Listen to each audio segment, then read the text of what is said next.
Welcome back to In the Game, Cougs. I'm your host, Daniel Rodriguez. UFC 293 took place this past Saturday in Sydney, Australia. To most, 293 was considered to be lackluster for a pay-per-view card, but of course, in proper UFC fashion, the card turned out to be the exact opposite.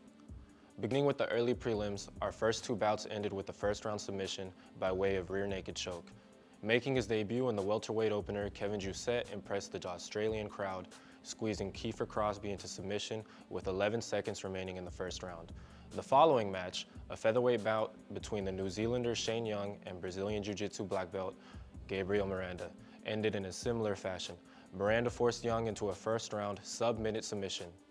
Charles Radtke defeated Blood Diamond via unanimous decision, though it appears that Radtke's post-fight interview may have inflicted more damage to the fighter's reputation than Blood Diamond could have been capable of.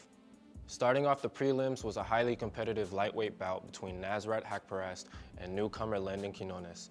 Quinones, of the Ultimate Fighter Season 31 alum, was called up to fight the veteran. Despite losing via unanimous decision, Quinones was able to make a name for himself, hopefully earning another shot in the UFC. Next was another lightweight competitive bout.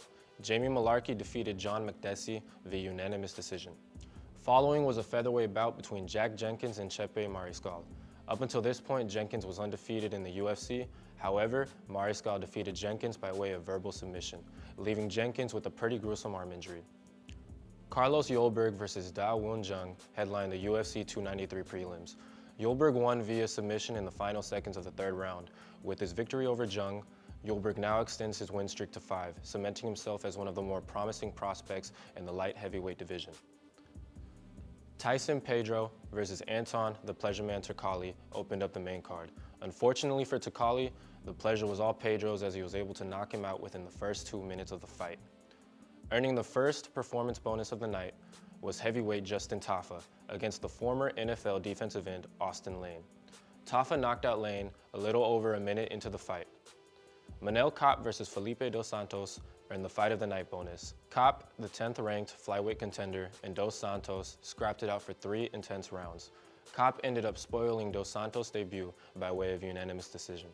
Kape took to the mic following his victory over Dos Santos, calling out the 5th ranked flyweight contender Kai Kara France, who dropped out of this fight just a few weeks before the card. Headlining the co-main event was a 6th ranked heavyweight contender Tai Tuivasa versus Alexander Volkov, the 7th ranked heavyweight contender.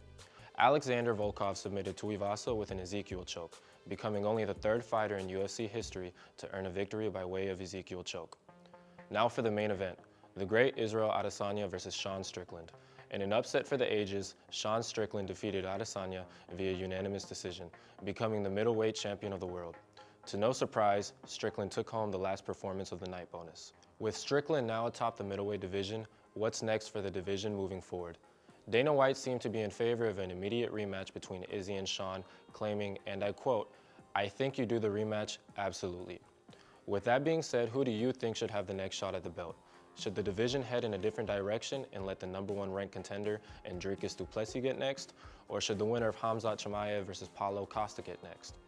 Could the event's backup fighter Jared Cannonier sneak into the mix?